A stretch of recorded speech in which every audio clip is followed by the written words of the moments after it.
Hello everyone, welcome back to my channel. Last episode में हमने देखा था कि सॉन्गचुंग को मैसेज आता है कि तुम तायंग नहीं हो, और उसके बाद क्लासरूम में तायंग एंटर होता है और सॉन्गचुंग के पास अपना सेलफोन लेकर खड़ा हो जाता है। अब सॉन्गचुंग डरते डरते कॉल लगाता है उसी नंबर पर जिससे टेक्स्ट आया होता है, बट वो कॉल तायंग के पास नहीं जाती है। और यहाँ पर हम देखते हैं कि इतने में टीचर क्लास में एंटर होती है और रिंगटोन सुन के कहती है कि ये किसका सेलफोन बज रहा है, सेलफोन ऑफ करो। इतने में जूही अपना सेलफोन निकाल के उनसे सॉरी करती है और सॉन्गचुंग समझता है कि शायद ये जूही है और वो अपना सेलफोन बैग में रखती है। तायंग अपनी सीट पे जाके बैठता है तो यहाँ पर टीचर सॉन्गचुंग को कहती है कि तुम्हें भी बैठना चाहिए। वो बैठ जाता है। उसके बाद वो उस एनवलप को देखता है, उसके अंदर लेटर देखता है और उसे कोई कहीं भी लेटर नहीं मिलता है। वो बहुत परेशान बैठा होता है। सीन शिफ्ट होता है और वो इस बात का जिक्र अपने दोनों फ्रेंड्स से करता है जो कि सॉन्गचुंग के पुराने फ्रेंड्स होते हैं। तो इधर से उसका एक फ्रेंड कहता है कि मैंने वो एनवलप तुम्हारे बुक में रख दिया था क्योंकि मैंने उस दिन पार्टी पे देखा था कि वो तुम्हारे हाथ में था, तो मुझे लगा उसके अंदर काफी पैसे होंगे, बट उसके अंदर कुछ भी नहीं था। यहाँ सॉन्गचुन उससे पूछने लग जाता है कि वाकई उसके अंदर कुछ नहीं था, तो वो दोस्त उससे नाराज हो जाता है और कहता है कि तुम मुझ पे शक मत करो, उसमें वाकई में कुछ नहीं था, मैंने कोई पैसे नहीं उठाए। वो नाराज होके जाता है तो दूसरा दोस्त कहता है कि वो तो रिच है, इतना भी गरीब नहीं है कि वो लोगों के पैसे चुराए। अब यहाँ पे सॉन्गचुन बहुत परेशान होता है। क्लासरूम में आते हुए वो सोच रहा होता है कि आखिर ऐसा कौन कर सकता है, उससे ये मैसेज कौन भेज सकता है। जाहिर है वो मैसेज करने वाला कोई ऐसा जरूर शख्स होगा जिसको गोल्डन स्पून के राज के बारे में पता होगा। फिर वो सोच रहा होता है कि हो सकता है हमारी क्लास में ही किसी ने अपनी लाइफ को एक्सचेंज किया हो। वो सबके बारे में सोच रहा होता है। वो यूजुन को गौर से देखता है, उसके बाद जोंग को देखता है कि हो सकता है ये जोंग हो, लेकिन उसके बाद फिर एकदम से वो जूही को देखता है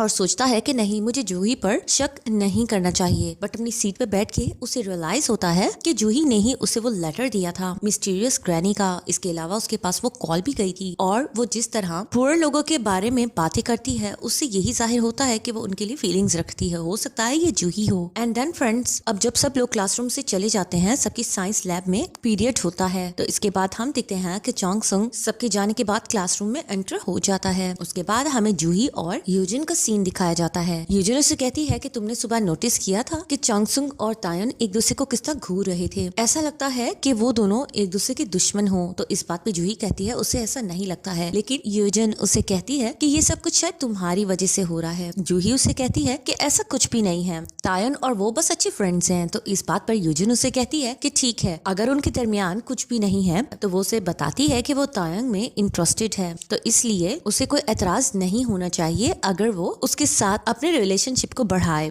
जूही उससे हैरत से देख रही होती है। इतने में यूजिन को कॉल आती है कि तुम्हें साइंस लैब में आना चाहिए, और यहाँ पर जूही को रियलाइज होता है कि वो अपना सेल फोन क्लासरूम में ही छोड़ आई है। अब वो क्लासरूम की ओर बढ़ती है और यहाँ हम क्लासरूम में देखते हैं जहाँ पर सॉन्गचुन जूही का सेलफोन उठा के पासवर्ड लगाने की कोशिश कर रहा होता है। इतने में जूही पहुंच जाती है और उसे ऐसा करता देख उससे नाराज होने लग जाती है। उससे अब सेलफोन लेती है और कहती है तुम ये क्या कर रहे थे। आखिरकार सॉन्गचुन उसे कहता है कि तुम्हें सुबह किसकी कॉल आई थी। वो जल्दी से पासवर्ड खोलकर उसे दिखा देती है कि उसके डैडी की कॉल उसे आई थी। फिर वो जाने लगता है तो वो कहती है तुम्हें मुझे रीजन देना पड़ेगा, तुम्हें किसकी कॉल आई थी। यहाँ साइंस लैब में हम देखते हैं कि तायंग जूही का वेट कर रहा होता है और सब लोग यहाँ कह रहे होते हैं कि जूही भी नहीं आई और ना ही सॉन्गचुन आया है। लगता है वो दोनों इकट्ठे क्लासरूम में हैं। तो यहाँ पर तायंग को ये बात अच्छी नहीं लगती है। उसके बाद हम देखते हैं सॉन्गचुन को जो जूही को सारी बात बता देता है कि उसे किस तरह के मैसेज रिसीव हो रहे हैं। जूही उसे कहती है कि क्या तुम्हें किसी पे शक है। वो कहता है कि नहीं, मुझे किसी पे शक नहीं है, बस मैं परेशान हो गया था इस तरह के मैसेज रिसीव करके। उसके बाद हम देखते हैं अब सॉन्गचुन उसी मैसेज को देख रहा होता है, परेशान होता है। इतने में पीछे से तायंग आके वो मैसेज रीड करता है और कहता है कि तुम्हें इस तरह का मैसेज किसने सेंड किया है। फिर वो बैठ के कहता है कि मैंने ऐसा वैसा कुछ नहीं किया है, मुझ पे शक मत करना। फिर वो सॉन्गचुन को कहता है कि मैंने नोटिस किया तुम लोग क्लास में लेट आए थे, तुम जूही के साथ थे। मुझे इस बात की परवाह नहीं है कि तुम लोग क्लास में लेट क्यों आए, लेकिन इतने में वहाँ जूही आ जाती है। वो सॉन्गचुन को बुलाने लग जाती है। सॉन्गचुन एक्साइटेड होके उठता है, बट यहाँ पर तायंग उसे बिठा देता है और कहता है कि तुम मेरी जूही से दूर ही रहना, और फिर वो जूही की ओर बढ़ जाता है। सॉन्गचुन को ये बात बुरी लगती है और कहता है इसने मेरी जूही क्यों कहा। अब यहाँ पे वो जूही को हक करके लेके जा रहा होता है तो जूही पीछे मुड़ के तायंग को कहती है तुम हमें ज्वाइन करो, बट यहाँ पर सॉन्गचुन उठने लगता है तो तायंग उसे कहता है इसकी कोई जरूरत नहीं है, हम अकेले ठीक है। अब रात का डिनर करते हुए यहाँ पर सॉन्गचुन सोच रहा होता है कि आखिर ये मैसेज किसने किया होगा। इतने में तायंग की स्टेप मॉम आके उसके साथ बैठी हैं और अपने लिए कॉफी ऑर्डर करती हैं और फिर उससे कहती हैं कि मैंने सुना है कि तुम मीटिंग अटेंड करना चाह रहे हो, तुम अभी छोटे हो, अपनी स्टडीज पर गौर करो। यहाँ हम सोंगचुंग को देखते हैं जो उसे इग्नोर कर रहा होता है और कहता है कि ठीक है वो देखेगा। वो उठ के जाने लगता है और जाते जाते कॉफी ऑर्डर करता है। यहाँ पर उसकी स्टेप मॉम बहुत हैरान होती है और सर्वेंट को देखकर कहती है इसने कॉफी का कहा, जबकि ये कभी भी कैफीन कंज्यूम नहीं करता है। रूम में आकर वो खड़ा ही होता है कि उसे जूही कॉल आती है और जूही उसे बताती है कि जिस शख्स ने उसका कल पीछा किया था वो आज पकड़ा गया है और उसे इन्वेस्टिगेशन के लिए बुलवाया गया है, इसलिए सोंगचुंग को उसके साथ आना पड़ेगा। अब ये लोग पुलिस स्टेशन में होते हैं और जूही से इंक्वायरी हो रही होती है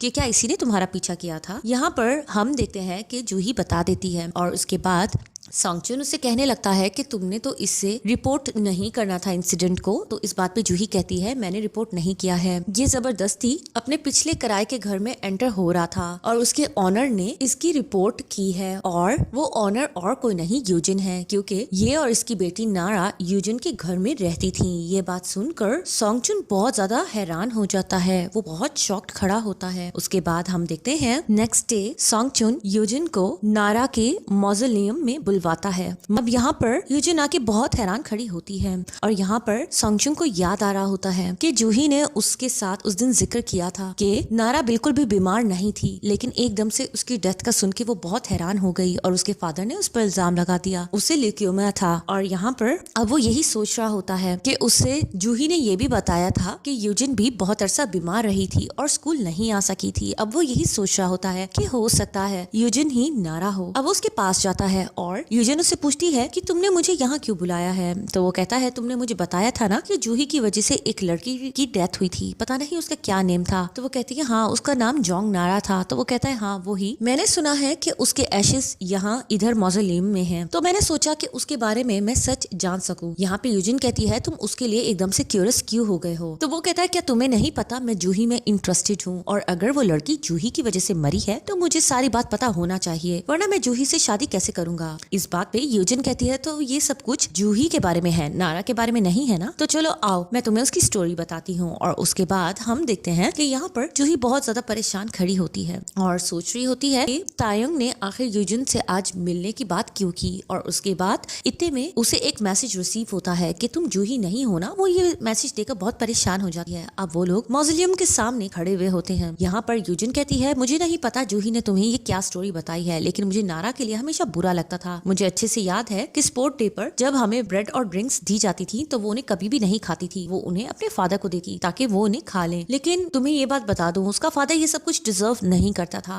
उस वक्त हम लोग इतने क्लोज नहीं थे क्योंकि मैं बीमार थी। यहाँ पर सोंगचुन कहता है लेकिन मैंने तो सुना है कि नारा के सबसे ज्यादा क्लोज तुम और जूही थी और तुम लोग हैंग आउट भी करती थी, और सबसे इम्पोर्टेंट बात ये कि तुम्हारी फैमिली ने उन्हें अपने घर में एक रूम रेंट पे दिया हुआ था। ये बात सुन के यूजिन को गुस्सा आता है और कहती है जूही ने तुम्हें ये बात क्यों बताई, कितनी बुरी बात है। हाँ उनकी फैमिली हमारे घर में रहती थी, लेकिन नारा ये बात हमेशा छुपाना चाहती थी, वो इसे सीक्रेट रखना चाहती थी क्योंकि उसे इसे एम्बैरेसमेंट हो जाती थी। अब वो चली गई है तो जूही ने सारी लिमिट्स क्रॉस कर दी हैं और तुमसे कुछ भी नहीं छुपाया। इस बात पे सोंगचुन हैरानगी से उसे देखता है और कहता है कि अगर तुम्हें उन पर इतना ही तरस आ रहा है तो तुमने उसके फादर को रिपोर्ट क्यों किया, जबकि तुम अच्छी तरह जानती हो कि उसका फादर अपनी बेटी को कितना याद करता है। इस बात पर यूजिन कहती है क्योंकि उसका फादर यही डिजर्व करता है। मैंने नारा की जिंदगी देखी है, उसकी मॉम भी नहीं थी और उसका फादर हर वक्त उसे मारता था, अब्यूज करता था, इसलिए मैंने नारा की खातिर ये सब कुछ किया है। क्या तुमने मुझे यहाँ इसलिए बुलवाया है, कितनी बुरी बात है। और ये वो गुस्सा करके वहाँ से जाने लगती है तो पीछे से तायंग निकलता है और उससे कहता है जोंग नारा। ये बात सुन के वो रुक जाती है और उसे देखने लग जाती है। अब तायंग उसे कहता है कि तुम नारा हो ना। वो उसे हैरत से देख रही होती है। सीन शिफ्ट होता है तायंग पर जो ड्राइंग कर रहा होता है और उसके साथ उसके सोंगचुन के फ्रेंड्स बैठे होते हैं। इतने में उन तीनों को एक टेक्स्ट रिसीव होता है जिसमें यही राइट किया हुआ होता है कि क्या तुम सोंगचुन नहीं हो, और उनके फ्रेंड्स को भी यही टेक्स्ट सेम रिसीव होता है। उसके बाद हम देखते हैं कि यूजिन उससे पूछने लग जाती है कि तुमने क्या कहा, तो वो कहता है वही कि तुम नारा हो, तुम यूजिन नहीं हो। इस बात पे वो हैरानगी से उसे देखती है और कहती है तायंग इसका मतलब ये तुम थे, तुम इस तरह के जोक्स कैसे कर सकते हो। सोंगचुन कहता है तुम क्या कह रही हो। फिर वो उसे सेलफोन निकाल के दिखाती है और कहती है तुमने मुझे ये मैसेज किया था ना, तुम मेरे साथ प्रैंक कर रहे हो ना। अब यहाँ पर सोंगचुन का शक बिल्कुल खत्म हो जाता है क्योंकि सेम टेक्स्ट जिसकी वजह से उसे शक हो रहा था यूजिन पे, वही उसके पास आया होता है। नेक्स्ट डे क्लासरूम में हम देख रहे होते हैं कि ये सब इसी टेक्स्ट के बारे में बात कर रहे होते हैं। तो जैंग कहने लग जाता है कि ये टेक्स्ट उसने सबको भेजा था। सब लोग उससे नाराज होने लग जाते हैं। यूजिन कहती है कि तुम्हें ऐसा टेक्स्ट नहीं करना चाहिए था। तो आगे से वो कहता है कि मैंने ये टेक्स्ट जान के किया था, क्योंकि तुम सब लोग स्टडीज में इतने ज्यादा मसरूफ थे, तो मैंने सोचा कि थोड़ा जोक हो जाना चाहिए। इस बात पर सब पूछते हैं कि वो तो तुम्हारा नंबर भी नहीं था। तो वो कहता है कि मैंने अपनी मदर के नंबर से ये सब कुछ किया था। एंड देन फ्रेंड्स, इतने में यहाँ पर तायंग इरिटेट होता है और कहता है कि इतना ज्यादा शोर मत करो, मैं इस शोर से इरिटेट हो रहा हूँ। वो जोंग को कहता है कि तुम चुप करके बैठो। तो यहाँ पर जैंग को बहुत गुस्सा आ जाता है। वो उठकर गुस्सा करने लगता है। सब उसे बिठा देते हैं। फिर जैंग उसे गौर से देखता है और कहता है, आज तुम इस स्पून से खा रहे हो। वैसे तो तुम बड़े बातें करते थे कि मेरे पास गोल्डन स्पून है और मैं सिर्फ उसी से खाता हूँ। तुम्हारा वो गोल्डन स्पून कहाँ गया? ये बात सुन के तायंग कुछ हैरान होता है और कहता है, तुम किस बारे में बात कर रहे हो? तो वो कहता है, लो तुम्हें याद नहीं है, तुमने तो तायंग के घर पे भी उसी गोल्डन स्पून से खाया था। सब लोग उसे देखने लग जाते हैं और यहाँ पर तायंग कुछ हैरान होता है और इस बारे में सोचने लग जाता है। यहाँ हमें साफ नजर आ रहा होता है कि सोंगचुंग बहुत ज्यादा इस बात से घबराने लग जाता है। इतने में तायंग की मेमोरी में आता है सोंगचुंग की मेमोरी कन्वर्ट होके कि वो उसके घर में बैठ के गोल्डन स्पून से खा रहा था। तो वो कहता है, हाँ तुम ठीक कह रहे हो। फिर वो जल्दी से बात टालता है और कहता है कि अब प्लीज शोर मत करना। उसके बाद घर में भी वो इस गोल्डन स्पून के बारे में अपनी मॉम से पूछने लग जाता है। उसकी सिस्टर उसकी इस बात से इरिटेट होती है और कहती है, तुम किस गोल्डन स्पून की बात कर रहे हो? हमारे पास तो कोई गोल्ड की चीज नहीं है। हाँ मॉम की एक सिर्फ गोल्ड की रिंग थी, वो भी उन्होंने हालात की वजह से बेच डाली। यहाँ पर अब तायंग को ये बात सुन के बहुत अफसोस होता है। वो जाता है और पूरे घर में और रूम में अपने उस गोल्डन स्पून को ढूंढने लग जाता है और सोच रहा होता है कि वो गोल्डन स्पून बेच के अपनी मॉम को एक रिंग बनवा के देगा। एंड देन फ्रेंड्स, अब यहाँ हम सोंगचुंग को देख रहे होते हैं जो उस गोल्डन स्पून को देख रहा होता है और सिर्फ 7 डेज रह जाते हैं। अब वो सोच रहा होता है कि 7 डेज के बाद वो क्या करेगा। और उसके बाद हम देखते हैं कि नेक्स्ट डे वो अपार्टमेंट देखने जाता है, जहाँ पर वो सोच रहा होता है कि वो अपनी फैमिली को शिफ्ट करेगा और वो मन ही मन में इमेजिनेशन कर रहा होता है। लैंडलॉर्ड बॉडीगार्ड से पूछता है कि ये आखिर क्यों अपार्टमेंट ले रहा है, कहीं ये कोई शादी के चक्कर में तो नहीं है। और उसके बाद हम देखते हैं कि यहाँ पे सोंगचुंग इमेजिनेशन में अपने फादर के बारे में सोच रहा होता है कि वो इस तरह ड्राइंग करेंगे। सिस्टर के बारे में सोच रहा होता है कि वो इस तरह अपने रूम में रेडी हुआ करेगी। और यहाँ पर वो अपनी मॉम को देख रहा होता है किचन में कि वो इस तरह उनके लिए खाना वगैरह बनाया करेंगी। और उसके बाद सब फैमिली को वो हंसता हुआ देख रहा होता है। वो इसी बात से बहुत खुश नजर आ रहा होता है कि उसकी फैमिली यहाँ हंसी खुशी रहेगी। बट उसके बाद जब एकदम से वो जाने लगता है तो वो इमेजिनेशन कैरेक्टर्स उसे कहते हैं कि हमें तुम्हारी जरूरत है, तुम वापस आ जाओ। वो ये बात सुन के हैरान हो जाता है। उसके बाद वो इमेजिनेशन कैरेक्टर्स गायब हो जाते हैं और उसके बाद हम देखते हैं कि अब नीचे जाते हुए लैंडलॉर्ड पार्क वगैरह हर चीज दिखा रहा होता है। यहाँ पे सोंगचुंग सोच रहा होता है कि वो तायंग बन के ही इनकी हेल्प करेगा। इतने में हम देखते हैं कि उनकी कोई पिक्चर्स क्लिक कर रहा होता है। सीन शिफ्ट होता है और यहाँ पे हमें स्टेप मॉम का दिखाया जाता है जो बहुत सारी शॉपिंग करके आई हुई होती है। और यहाँ पर वो कहती है कि गेस्ट रूम को जल्दी से रेडी कर लो। सर्वेंट पूछती है कि कौन आ रहा है, तो वो उससे थोड़ा सा गुस्सा करती है और फिर वो टाई उठा के देख रही होती है और सोचती है कि ये तुम पर बहुत अच्छी लगेगी, लगता है कि खास आने वाला है। और उसके बाद हम देखते हैं कि उसे कोई पिक्चर भेजता है और वो पिक्चर और किसी की नहीं सोंगचुंग की होती है। यानी कि वो पिक्चर क्लिक करने वाला कोई स्टेप मॉम का ही बंदा होता है जो उसे रिपोर्ट कर रहा होता है कि सोंगचुंग कोई घर ले रहा है। और उसके बाद हम देखते हैं कि अब सोंगचुंग वापस घर जा रहा होता है तो इतने में रास्ते में प्रोटेस्ट हो रहा होता है जिसमें डिमोलिशन के लोगों को घर से निकाल रहे होते हैं। और यहाँ पर अब सोंगचुंग की नजर अपने फादर पे पड़ जाती है। यहाँ पे हम देखते हैं कि कॉन्ट्रैक्टर उसके फादर को साइड पे लेके जाता है और उसे डांट रहा होता है, तुम्हें हमने पैसे दिए हैं ताकि तुम लोग इन लोगों को बाहर निकालो। फिर उसका फादर कहता है कि मैं ऐसा नहीं कर पाया क्योंकि उसका छोटा बेटा था, मैं उन्हें कैसे मार सकता हूँ। इस बात पर कॉन्ट्रैक्टर अपने एम्प्लॉय को कहता है कि तुम इस तरह के बंदे क्यों लेकर आते हो जो लोग दूसरों पे तरस खाते हैं। वो उसे मारता है और कहता है कि मैं तुम्हें अब इस काम से निकाल रहा हूँ। यहाँ पर उसका फादर बहुत परेशान हो जाता है। इतने में हम देखते हैं कि वहाँ पर सोंगचुल आ जाता है। सोंगचुल आके कहता है कि इन्हें मत मारो। तो यहाँ पर वो कहता है तुम इसका बेटा हो? तो यहाँ पर वो कहता है नहीं, ये मेरा बेटा नहीं है, मेरे फ्रेंड का दोस्त है, तो आप इसे कुछ मत कहें। अब उसके बाद वो लोग चले जाते हैं। तो यहाँ पर सोंगचुल का फादर कहता है कि तुम यहाँ क्या करने आए हो? तो वो कहता है मैं आपसे बस एक क्वेश्चन करना चाहता हूँ, आप ये सब कुछ क्यों कर रहे हैं? आप तो कॉमिक आर्टिस्ट है, आप सुकून से घर बैठे हैं। तो वो कहता है मैं ये सब कुछ पैसा कमाने के लिए कर रहा हूँ। इस बात पे सोंगचुल कहता है कि आपको अब पैसा कमाने की इतनी चिंता क्यों हो रही है? आपको ये सब कुछ पहले करना चाहिए था। अब वो कहता है कि लगता है तुम्हें सोंगचुल ने ये सब बातें बताई हैं, उसकी ये बातें ठीक है, लेकिन मैं चेंज होना चाहता हूँ। मैं नहीं चाहता कि मेरा बेटा अशेम्ड फील करे कि उसके पास पैसे नहीं है, इसलिए मैं पैसे बनाना चाहता हूँ। सोंगचुल को इस बात से गुस्सा आता है, उसकी आंखों में आंसू आ जाते हैं और वो उन्हें कहता है कि आपने अब डिसाइड किया है ये सब करने के लिए, काश ये आप 10 या 5 साल पहले डिसाइड कर लेते और अपने ड्रीम को साइड पे रख लेते। आपको अब क्यों ख्याल आया ये सब करने का? इस बात पे सोंगचुल का फादर बहुत हैरान हो जाता है कि तायंग को क्या हो गया है। वो उससे पूछने लग जाते हैं तुम ठीक तो हो ना। इस बात पे सोंगचुंग अपने होश में आता है, वो जाने लगता है। तो यहाँ पे पीछे से उसका फादर कहता है कि प्लीज ये बात तुम सोंगचुंग को मत बताना, उसे बुरा लगेगा। इस बात से सोंगचुंग को बहुत गुस्सा आता है कि वो तायंग की कितनी परवाह कर रहे हैं। मोने कहता है कि मेरे पास इतना टाइम नहीं है, मैं नहीं बताऊंगा, और वो चला जाता है। इतने में सोंगचुंग को जूही की कॉल आती है और यहाँ पर हम देखते हैं कि तायंग पहुंचा हुआ होता है अपने घर पर और वो कह रहा होता है कि मैंने तायंग से मिलना है। यहाँ पे उसकी मॉम उसे अंदर नहीं आने दे रही होती है कि वो घर पे नहीं है। तो वो कहता है कि ठीक है मैं वेट कर लेता हूँ, मैं जाऊंगा नहीं। अब वो अंदर खुद ही चला जाता है। सब लोग उसे हैरानगी से देख रहे होते हैं। यहाँ हम जूही को देखते हैं जो सोंगचुंग को डिनर करा रही होती है क्योंकि उसे उसकी पहली पेमेंट मिल चुकी होती है। वो उसका थैंक्स कर रही होती है कि उसने उसकी बहुत अच्छे से मदद की है। अब वो सोंगचुंग को कहती है कि तायंग तुम बहुत ज्यादा मेच्योर हो गए हो, पहले तुम मुझसे अपना होमवर्क करवाते थे और मेरी बहुत ज्यादा मदद लेते थे और तुम बहुत रोते थे जब तुम अपनी मॉम को मिस करते थे और मैं तुम्हें अक्सर चुप कराती थी। यहाँ पे सोंगचुंग कहता है कि वो पुराना तायंग बहुत ज्यादा लूजर था लेकिन अब मैं चेंज हो चुका हूँ। तो वो कहती है तुम फिक्र मत करो, मैं तुम्हें अच्छे से जानती हूँ, तुम ऊपर से जिस तरह के दिखते हो तुम वैसे हो नहीं, तुम अंदर से बहुत काइंड हार्ट और सॉफ्ट हो। फिर वो उससे कहती है मैं तुमसे कुछ और पूछना चाहती हूँ, क्या तुम अब ठीक हो? मेरा कहने का मतलब है जब तुम स्टेट से वापस आए थे और स्टेट में जो शूटिंग एक्सीडेंट हुआ था उसकी वजह से तुम्हें बहुत पैनिक अटैक आते थे, क्या तुम्हारे पैनिक अटैक्स अब ठीक हो गए हैं? तुम अपनी मेडिसिन ले रहे हो क्या? इस बात पर सोंगचुंग को अब समझ आ जाती है कि तायंग के साथ क्या इशू है और वो क्यों मेडिसिन लेता है, वो मेडिसिन किस चीज की है। तो वो उसे कहता है नहीं मैं बिल्कुल ठीक हूँ। फिर वो उसे कहता है तुम मुझे आज कॉफी पिलाओ। इस बात पर जूही बहुत हैरान होती है और कहती है तुमने कॉफी पीना कब से स्टार्ट कर दी, तुम तो कभी भी कॉफी नहीं पीते हो। और यहाँ पर हमें तायंग का सीन दिखाया जाता है कि यहाँ पर उसकी स्टेप मॉम उसे कॉफी ऑफर कर रही होती है। तो वो कहता है कि वो कॉफी नहीं पीता है क्योंकि वो कैफीन कंज्यूम रात के वक्त नहीं करता है, उससे नींद नहीं आती है।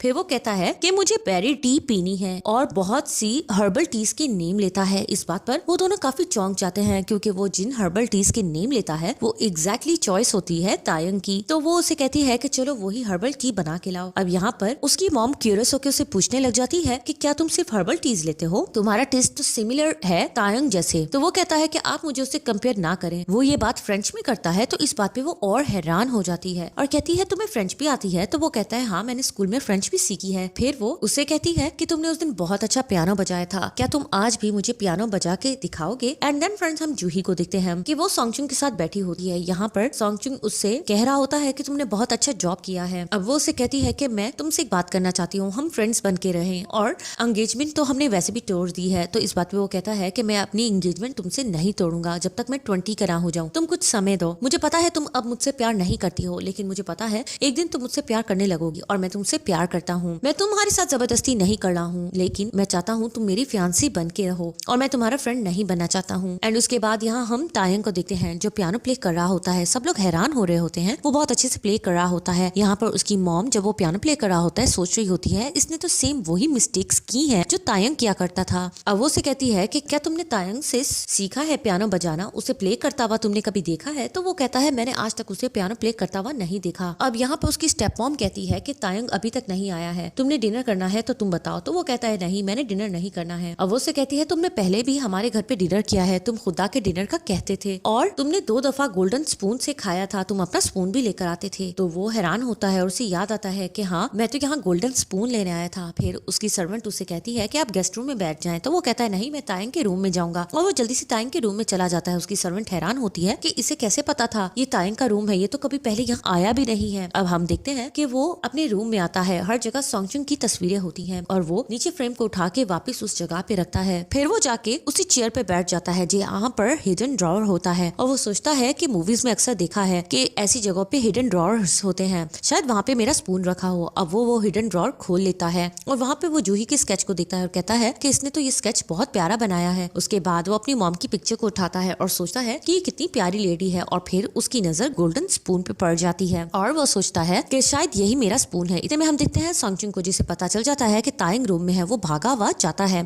और जाके तायंग से पूछने लग जाता है कि तुम यहाँ क्या कर रहे हो। वो उसे वो गोल्डन स्पून दिखाता है, वो उसे छीनने लग जाता है। तो यहाँ पे तायंग कहता है कि ये मेरा स्पून है, मैंने यहाँ पर तुम्हारे साथ खाना भी स्पून से खाया था। तो वो कहता है नहीं, क्या सिर्फ तुम्हारे पास ही स्पून हो सकते हैं, हमारे पास नहीं हो सकते, ये मेरा स्पून है, इसे मुझे वापस करो। फिर उसे छीन लेता है। इस बात पर तायंग उसे हैरानगी से देखता है और कहता है कि तुम इतने ज्यादा वियर्ड बिहेव क्यों कर रहे हो एक स्पून को लेकर। तो वो कहता है मैं स्पून को लेकर वियर्ड बिहेव नहीं कर रहा हूँ, मुझे इस बात पे गुस्सा आ रहा है कि तुम बगैर परमिशन के मेरे रूम में किस तरह आ गए हो। तो वो कहता है ठीक है तुम सच कह रहे हो, मुझे इस तरह नहीं करना चाहिए था। सॉरी करके वो बाहर बाहर चला जाता है। अब यहाँ पर सोंगचुंग परेशान होता है, उसकी नजर मेडिसिन पे बॉटल पे पड़ती है। वो जल्दी से बाहर निकलता है और सोचता है कि उसे तायंग को मेडिसिन दे देनी चाहिए, क्योंकि हो सकता है कि उसकी तबीयत खराब हो और उसके पास मेडिसिन ना हो। तो वो उसे वो मेडिसिन दे देता है और कहता है ये बहुत अच्छी सप्लीमेंट्स हैं, तुम्हें ये लेनी चाहिए। अब यहाँ पर हम देखते हैं कि तायंग बाहर जा रहा होता है, इतने में उसके फादर उसे पीछे से सोंगचुंग कहकर आवाज देते हैं। उनकी आवाज सुनते ही तायंग यहाँ बहुत ज्यादा घबराने लग जाता है। वो पीछे मुड़ के देखता है तो यहाँ पर उसका फादर उसके पास आता है और कहता है मुझे पता था तुम सोंगचुंग ही हो, कितना अरसा हो गया है तुमने हमारे साथ खाना नहीं खाया, क्या तुम यहाँ पर खाना खाने आए थे? तो यहाँ पर हम देखते हैं कि वो बहुत ज्यादा घबराने लग जाता है। फिर वो उसे पकड़ता है और कहता है ऐसा करो तुम मेरे साथ आके बैठो, हम दोनों कुछ बातचीत करते हैं। बट यहाँ पर तायंग घबराने लग जाता है और कहता है कि वो यहाँ नहीं बैठ सकता है, वो जाना चाहता है। यहाँ पर तायंग का फादर उसे देखकर बहुत हैरान होता है और कहता है तुम इतना घबरा क्यों रहे हो, कोई मसला है क्या? यहाँ पर तायंग उसे सॉरी करता है और घबराते हुए वहाँ से भाग जाता है। बाहर आके हम देखते हैं कि तायंग को पैनिक अटैक्स आने लग जाते हैं, उसकी तबीयत बहुत ज्यादा खराब होने लग जाती है। एंड उसके बाद हम यहाँ देखते हैं कि सोंगचुंग का फादर अपने उस लीडर के साथ बैठा होता है, क्योंकि उसकी लीडर ने कॉन्ट्रैक्टर से बात कर ली होती है कि इसे दोबारा जॉब पे रख लिया जाए। तो यहाँ पर सोंगचुंग का फादर उसका थैंक यू कर रहा होता है, तो वो कहता है नहीं तुम बहुत काइंड हार्ट इंसान हो। अब यहाँ पर वो लोग नारा के फादर के बारे में बात करते हैं, पता चलता है कि वो उससे जेल हो गई है। वो यही कह रहा होता है कि उसकी बेटी नहीं है और वो अपनी बेटी की वजह से कितना भुगत रहा है। फिर वो कहता है कि शुक्र है मेरे कोई बच्चे नहीं है। इस बात पर वो कहता है कि बच्चे होना बहुत अच्छा होता है। सोंगचुंग का फादर बहुत खुश हो रहा होता है कि वो अपने बच्चों से बहुत प्यार करता है। इतने में उसे कॉल आती है और उसे पता चलता है कि तायंग उसे बुला रहा होता है, कहता है मेरी बहुत तबीयत खराब है। और यहाँ हम तायंग को देखते हैं, उसे पैनिक अटैक आया होता है। वो ब्रिज पे बहुत ज्यादा परेशानी से लेटा होता है, उसे कुछ समझ नहीं आ रही होती, उसे सांस नहीं आ रही होती। इतने में हम देखते हैं कि सोंगचुंग का फादर वहाँ पहुंच जाता है और वो उसे कहने लग जाता है कि किस तरह तुम्हें सांस लेनी चाहिए। वो उसे बहुत काम होके समझा रहा होता है और उसके साथ सांस ले रहा होता है और एक्सहेल कर रहा होता है। वो उसका हाथ पकड़ लेता है, वो उसे समझाने लग जाता है कि कुछ भी नहीं होगा, मैं तुम्हारे साथ हूँ। और इस तरह तायंग बहुत रिलीफ फील करता है, वो उसे बहुत अच्छी तरह से संभालता है और इस तरह तायंग की तबीयत कुछ बेटर हो जाती है। वो उसे गले लगा लेता है। उसके बाद हम देखते हैं कि यहाँ पर तायंग की स्टेप मॉम ये सारी बात उसके फादर को बता रही होती है कि एग्जैक्टली वो तायंग जैसा बिहेव कर रहा था। तो उसका फादर कहता है कि इसमें इतनी बड़ी बात क्या है, तुम कहना क्या चाहती हो? फिर उसके बाद वो उसे वो अपार्टमेंट की पिक्चर्स दिखा देती है कि जब से सोंगचुंग और तायंग एक दूसरे से मिले हैं उनके दरमियान कुछ ना कुछ वियर्ड हो रहा है। और ये देखो तायंग अपार्टमेंट खरीद रहा है, उसने इस बारे में क्या तुम्हें बताया? तो ये देखकर उसका फादर बहुत ज्यादा हैरान हो जाता है और उसके बाद वो उसके बॉडीगार्ड को बुलाता है और उसे इंक्वायरी करने लगता है कि कोई ऐसी बात है जो तुम मुझसे छुपा रहे हो तायंग के बारे में। बट वो उसे साफ कहता है कि नहीं ऐसी कोई बात नहीं है। फिर वो उसे कहता है कि तायंग सोंगचुंग के बारे में क्या सोचता है? तो वो कहता है कि वो सोंगचुंग पे बहुत ज्यादा तरस खाता है। फिर वो बॉडीगार्ड को बाहर भेज देता है और गुस्से से सोचता है कि इसकी हिम्मत कैसी हुई मुझसे झूठ बोलने की। And then front scene shift होता है और ये सीन हमारे मोस्ट मिस्टीरियस सीन्स में से है। यहाँ हम यूजिन को देखते हैं और यहाँ हमें पता चलता है यूजिन और जैंग की बातों से कि ये मैसेज का जो पंगा था वो सारा कुछ यूजिन ने किया था। यूजिन ने ही जैंग को कहकर सबको मैसेज करवाए थे। एक्चुअल में उसका आइडिया था कि सिर्फ वो पहले तायंग को डराएगी, बट उसके बाद उसने अपना प्लान चेंज कर लिया और जैंग इसी बारे में उससे बात कर रहा होता है कि आखिर तुमने अपना प्लान क्या चेंज किया, तुम आगे क्या सोच रही हो, तुम तायंग के साथ क्या करना चाहती हो? तो यूजिन यहाँ कहती है कि तुम इतने इम्पेशेंट मत हो, ये सिर्फ बिगनिंग है, हम आगे कुछ और प्लान करेंगे। वो कहता है मैं तायंग से नफरत करता हूँ और जो भी तुम मुझे कहोगी मैं उसकी खातिर करूंगा, मैं उसे सबक सिखाना चाहता हूँ। यहाँ पे वो उसे कहती है तुम परेशान मत हो, बस तुम ये बात किसी को मत बताना कि मैंने तुम्हें कहा था सबको मैसेज करने के लिए। वो उसे कहता है क्या तुम मुझसे यही बात करने आई थी? तो उसके पास आती है और उसके करीब आके उसे सिड्यूस वे में कहती है कि मैं तुम्हें मिस कर रही थी और उसके बाद उसे विंक करके चली जाती है। जैंग इसी बात पे खुश हो जाता है और उसके बाद बाहर सोचते हुए हमें रिवील्ड होता है, हमें यूजिन का दिखाया जाता है कि उसी ने सोंगचुल और तायंग की वीडियो बनाई थी और उसी ने उस दिन वो कॉल रिसीव की थी सोंगचुन की। उसे सारा पता था कि तायंग और सोंगचुन की लाइफ एक्सचेंज हुई है। अब वो ये बातें सोच के बहुत ज्यादा मुस्कुरा रही होती है और जा रही होती है और उसके बाद वो अपने फादर को जेल में जाता देख रही होती है और कह रही होती है काश आप मुझे अच्छे से ट्रीट करते, आपने मुझे अच्छा ट्रीट नहीं किया। मैं होप करती हूँ कि हमारे रास्ते हमेशा जुदा रहें। यहाँ से हमें पता चल गया कि यूजिन एक्चुअल में नारा थी और उसने भी गोल्डन स्पून के थ्रू अपनी लाइफ को नारा की लाइफ से एक्सचेंज किया था। तो गाइस इस मिस्टीरियस सीन पर हमारी एपिसोड खत्म होती है और गाइस आगे की एपिसोड बहुत ज्यादा इंटरेस्टिंग होने वाली है क्योंकि अब यूजिन की भी मिस्टीरियस लाइफ का हमें पता चलेगा कि वो किस तरह गोल्डन स्पून को यूज करके अपनी लाइफ एंजॉय कर रही है और उसका रियल मकसद क्या है। चैनल को जरूर सब्सक्राइब कर दीजिएगा, इससे मुझे बहुत खुशी मिलेगी। मुझे सपोर्ट करने के लिए आप सबका थैंक यू।